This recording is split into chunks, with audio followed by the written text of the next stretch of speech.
동산교회 시간. 이 시간 말씀에는 물된 동산교회 담임 조병선 목사님입니다. 할렐루야, 물된 동산교회 조병선 목사입니다. 오늘은 때에 맞는 삶 세 번째로 때를 놓친 이스라엘에 대해서 말씀을 나누려 합니다. 이스라엘은 하나님께서 제시하는 하나님의 시간 카이로스, 때에 관한 분명한 사실을 알지 못해서, 때가 인자라는 사실을 알지 못해서 육신을 입고 자기 백성을 찾아오신 그 예수님을 십자가에 못 박아 죽이는 그런 참남죄를 저질렀습니다. 그런데 구약의 4,000년의 역사는 한마디로 누구에 대한 증거였나? 이 세상에 오실 예수님에 관한 증거였다는 것입니다. 갈라디아서 4장 4절에서 때가 참에 하나님이 그 아들을 보내사 여자에게 나게 하시고 율법 아래 나게 하신 것은 율법 아래 있는 자들을 속량하시고 아들의 명분을 얻게 하려 하심이라. 이 때는, 때가 참에 이 때는 하나님의 시간 카이로스를 말하며 인자이신 우리 주님이 오신 때를 말했던 것입니다. 여러분은 자그마치 4,000여 년 동안 증거된 예수를 보고도 이렇게 알아뵙지 못하고 또 잡아 죽이기까지 하는 이 참남죄의 원인이 어디 있다고 보십니까? 이것을 알아야, 분명히 알아야 우리도 때를 놓치지 않고 재림의 주를 맞이하는 자가 될 수 있기 때문에 성경이 제시하는 때의 중요성에 대한 점검은 말할 수 없이 큰 것입니다. 그 원인 첫 번째는 구약이나 신약의 이스라엘 백성이 성경에 대해 실제 너무나 무지했다는 것입니다. 호세아서 4장 6절에 내 백성이 지식이 없으므로 망하는도다. 내가 지식을 버렸으니 나도 너를 버려 내 제사장이 되지 못하게 할 것이요. 내가 내 하나님의 율법을 잊었으니 나도 내 자녀들을 잊어버리리라. 여러분, 세상에서도 지식은 힘이다라고 말합니다. 그런데 하나님의 백성이 하나님을 안다는 것은 그분 안에 있는 모든 지식과 지혜, 영원히 살 수 있는 영생의 능력과 힘을 얻는 것입니다. 따라서 하나님을 아는 영적 지식이 없다. 그런 자는 세상 권세의 밥이 돼서 망할 수뿐이 없다. 어찌 자신뿐이랴 그의 자녀들까지도 그 불신앙이 미쳐 망한다는 것입니다. 여러분, 십자가 사건을 앞두고 종교 지도자들의 책동을 받은 이스라엘 백성들은 예수가 죄 없다 하는 빌라도에게 예수를 잡아 죽이라 소리치며 겁도 없이 그 피를 우리와 우리의 자손에게 돌릴지어다 악을 썼습니다. 무식함이 이렇게 용감한 것입니다. 우리는 이 악을 쓴 만큼 이 일이 그들의 후손들에 일어나서 얼마나 그들 후손들이 고통과 고난, 치욕을 받았는가 이스라엘 역사에서 이미 보았습니다.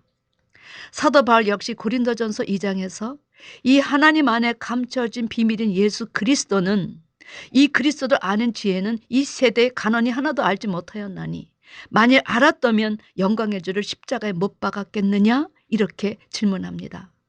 여러분, 그렇기 때문에 사도 요한은 영생은 유일하신 참 하나님과 그의 보내신 자 예수 그리스도를 아는 것이 영생이라 제시하셨습니다. 알아야 산다는 것, 이것이 성경이 우리에게 제시하는 바입니다. 여러분, 동의하십니까? 두 번째는 바울과 바나바는 사도행전 13장 46절에서 하나님의 말씀을 마땅히 먼저 너에게 전할 것이로되 너희가 버리고 영생 얻음에 합당치 않은 자로 자처하기로 우리가 이방인에게로 향해노라 이렇게 증거했습니다. 부활하시기 전에, 승천하시기 전에 주님은 제자들에게 뭐라 말씀하셨습니까? 오직 성령이 너에게 임하시면 너희가 권능을 받고 예루살렘과 온 유대와 사마리와 땅 끝까지 이르러 내 증인이 되리라. 이렇게 복음을 전하는 그 여정에 대해서 설명해 주셨는데 이스라엘은 이 말씀에 따라 먼저 저들에게 말씀을 전해도 스스로 말씀을 버렸다는 것입니다. 알아야 영생인데 말씀을 받지 않으니까 스스로 영생 얻음에 합당치 않은 자로 자처하기에 할 수 없이 복음을 이방인으로 향할 수뿐이 없었다는 거지요. 왜 우리 세대에도 이것저것에서 외치는 영원한 복음의 말씀을 듣지 않아 노아의 때와 같이 롯의 때와 같은 일이 일어난다 주님께서 경고하셨을까요? 왜 택하신 백성들에게서 구약이나 신약이나 우리 세대에 똑같은 이런 증세가 나타나는지요? 여러분, 이상하지 않으십니까? 여러분 어떻습니까? 단위에서 외치시는 목사님 설교 말씀을 얼마나 마음에 받으려 노력하시는지요. 영생은 유일하신 참 하나님과 그의 보내신 자 예수 그리스도를 아는 것이라 하셨는데, 혹 성경을 읽고 말씀을 깨닫는 자리에 서기보다는 TV의 드라마나 골프나 세상 일을 더 선호해서 스스로 영생 얻음에 합당치 않은 이런 자에 서지는 않으시는지요. 여러분, 이런 것을 이제 분명하게 점검해야 된다는 것입니다. 세 번째, 종교 지도자들이 시대의 표적인 세례 요한을 외면하였다는 사실입니다. 세례 요한은 예수님을 이스라엘 백성에게 연결하는 시대적 표적이었습니다.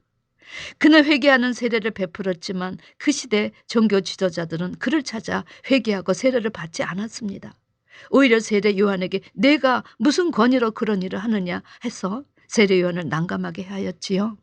지금 이 세대도 마찬가지입니다. 내가 무슨 권위로 그런 일을 하느냐? 그렇게 핍박을 하지요.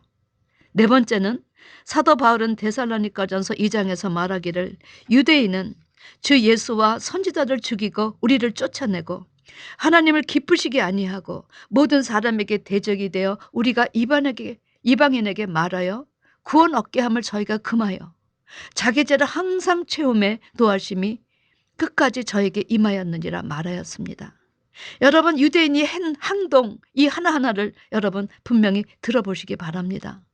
유대인은 하나님을 스스로 버리고 거기다 보내신 자 예수와 선지자까지 죽이고 그것도 부족해서 주의 제자들까지 쫓아내고 모든 사람들에게 대적이 돼서 이방인을 구원하는 것까지 금하게 하며 자기 죄를 항상 채움에 노하심이 끝까지 저에게 임하였다 합니다.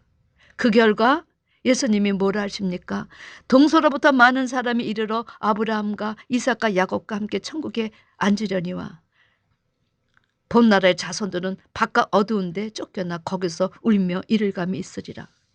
성경은 이 시대도 똑같다 말씀하십니다. 사도 요한은 계시록 11장에서 굵은 베옷을 입고 하나님의 교회 이래서는 안 된다 회개를 촉구하며 장래 하나님 나라에 될 일을 나팔처럼 외치는 두 증인들이 나타나면 하나님의 사람이라고 자처하는 사람들이 이들의 복음 전하는 것을 방해하며 죽일 것을 계시록 11장에서 예고하고 있습니다. 사랑하는 성도 여러분, 하나님의 백성들은 그 외치는 소리에 귀를 기울여야 합니다. 아무리 방해를 해도 그 소리에 귀를 기울일 수 있어야 합니다. 이 두 증인들도 때가 되매 하나님의 시간표 안에서 등장하는 인물들이기 때문입니다. 이들 바로 이 시대의 하나님의 말씀과 예수의 증거를 대언하는 이 시대의 인자들이기 때문입니다. 하나님이 그런 자도 세워주셨기 때문이지요. 따라서 성경의 때를 아는 지혜로운 자들은 이들에게 불러 연단한 금을 사서 영적 가난을 부여하게 하고 흰옷을 사서 벌거벗은 수치를 가리고 안약을 사서 볼 수 없는 영적 세계를 보고 예비하는 자들을 말합니다. 따라서 우리는 성경의 시대별 각대의 주체가 누구인가를 올바로 알아야 합니다. 성경은 각 시대별로 하나님이 보내신 사람이 그 시대의 주체가 된다고 제시하십니다. 구약 시대는 선지자들이 그 시대의 주체가 되어서 그 시대를 종의 시대라고 우리가 말합니다. 하나님은 선지자들을 보내주셔서 그 백성의 마음밭을 기경하게 하여 주셨습니다. 이 종의 시대에는 율법의 말씀으로 마음의 밭을 기경하는 그런 시대로 하나님이 보내신 그런 참 선지자들을 믿고 따르는 것이 바로 하나님을 믿는 것이었습니다. 노아 시대는 노아의 말을 들어야 살아남을 수 있었고 아브라함 시대는 아브라함의 말을 들어야 살 수 있었고 광야 시대는 모세의 말을 들어야 살 수 있었습니다. 구약의 선지자들은 다 모두 오실 예수님과 장래 될 일에 대해서 증거하였습니다. 하나님은 모세에게 이렇게 말씀하셨지요. 너는 아론의 하나님이 되리라. 아론의 하나님이 되리라. 내가 너로 바로에게 신이 되게 하리라. 모세 역시 백성들에게 이렇게 말했습니다. 너의 원망은 나를 향하여 함이 아니요 여호와를 향하여 함이로라. 하나님의 택하여 세우신 종의 말씀에 귀를 기울여야 할 것을 제시하신 것이지요. 두 번째 아들의 시대입니다. 이 아들 예수님은 하늘 상속권을 물려받은 상속자로 장자로서 이 땅에 오신 독생하신 하나님이셨습니다. 주님은 마태복음 13장에서 좋은 씨를 뿌리는 자를 인자라고 당신을 밝히셨습니다. 이 아들의 시대는 기경된 마음밭에 말씀의 씨를 뿌리는 은혜의 시대를 말합니다. 말씀의 시대를 말합니다. 예수님은 나는 하나님으로부터 보내심을 받은 자라고 스스로 소개하시며 나와 하늘 아버지는 하나이니라. 내가 그인 줄 믿지 아니하면 그것이 죄니라 이렇게 말씀하셨습니다. 그는 보내심을 받은 동시에 보내신 자이기도 했다는 거지요. 세 번째, 마지막 시대는 주인의 시대입니다. 이 주인의 시대는 세상 끝이요 추수하는 때로 이제 장래 오실 예수님은 성부 하나님의 위로 오신다는 사실을 여러분 기억하시기 바랍니다. 마태복음 21장의 포도원 비유는 바로 때에 관한 말씀이셨습니다. 이 포도원의 비유는 성경 전체를 한마디로 요약한 것이었지요. 이 포도원의 비유만 잘 이해해도 성경의 줄거리를 이해할 수 있을 만큼 종말의 모든 비밀이 다 들어있는 너무나 귀한 비유의 말씀이셨습니다. 마태복음 21장 33절에서 41절 말씀입니다. 다시 한 비유를 들으라. 한 집 주인이 포도원을 만들고 산을로 두르고 거기 집자는 구유를 파고 망대를 짓고 농부들에게 세를 주고 타국에 갔더니 실가 때가 가까움에 그 실가를 받으려고 자기 종들을 농부에게 보내니 농부들이 종들을 잡아 하나는 심히 때리고 하나는 죽이고 하나는 돌로 쳤거늘 다시 다른 종들을 처음보다 많이 보내니 저에게도 그렇게 하였는지라. 후에 자기 아들을 보내며 가로되 저희가 내 아들은 공경하리라 하였더니 농부들이 그 아들을 보고 서로 말하되 이는 상속자니 자 죽이고 그의 유업을 차지하자 하고 이에 잡아 포도원 밖에 내어 쫓아 죽였느니라. 그러면 포도원 주인이 올 때에 이 농부들을 어떻게 하겠느냐. 저희가 말하되 이 악한 자들을 진멸하고 포도원은 제때 실가를 바칠 만한 다른 농부들에게 새로 줄지니이다. 여러분, 여기에 포도원은 이스라엘을 의미했습니다. 산울은 율법을 의미했고 망대는 종교 지도자들을, 농부들은 이스라엘의 지도자들을 의미했습니다.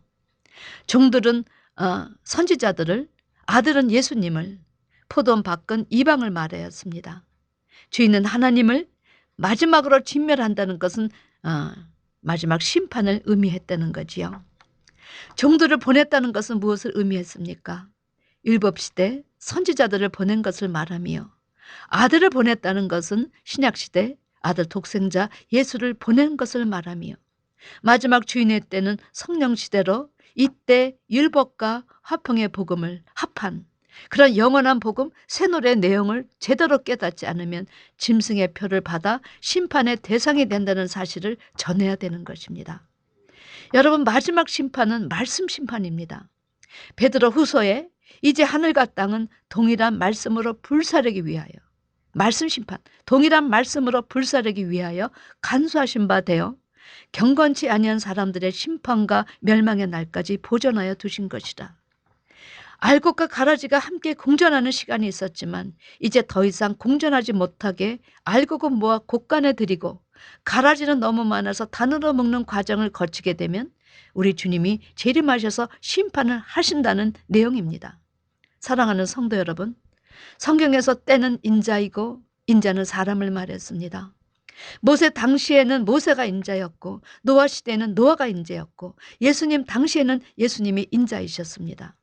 그러나 성령 시대는 성령 안에서 장래 하나님의 나라가 어떻게 성취될 것인가, 그분의 섭리를 깨닫는 자들, 성경적으로 표현하면 두루마리 성경을 통째로 먹고 장래 하나님의 나라의 될 일을 선포하는 두 증인, 두 감람나무, 두 촛대, 두 선지자로 표현한 자들이 인자라는 사실입니다. 이 이야기에는 세상 끝날에도 인자의 역사들이 있으니, 인자들의 역사들이 있으니 이제 우리 모두는 장래 될 일을 제대로 깨닫고 이 시대에 인자로 준비되어야 한다는 사실입니다. 이 시대의 지혜자는 인자가 문의 선지를 알고 그 때를 준비하는 자입니다. 다시 말해서 지금이 마지막 주인의 때임을 알고 등의 기름을 부지런히 준비하는 자, 그 주인은 말씀으로 역사하시는 하나님이심을 아는 것이 의라는 사실을 믿는 자가 되는 것입니다. 여러분, 이런 말씀에 유념해서 모두 이 시대에 인자로 준비되는 역사가 여러분과 제게 일어나기를 주님의 이름으로 축원합니다. 아멘. 지금까지 말씀에 물된 동산교회 담임 조병선 목사님이었습니다.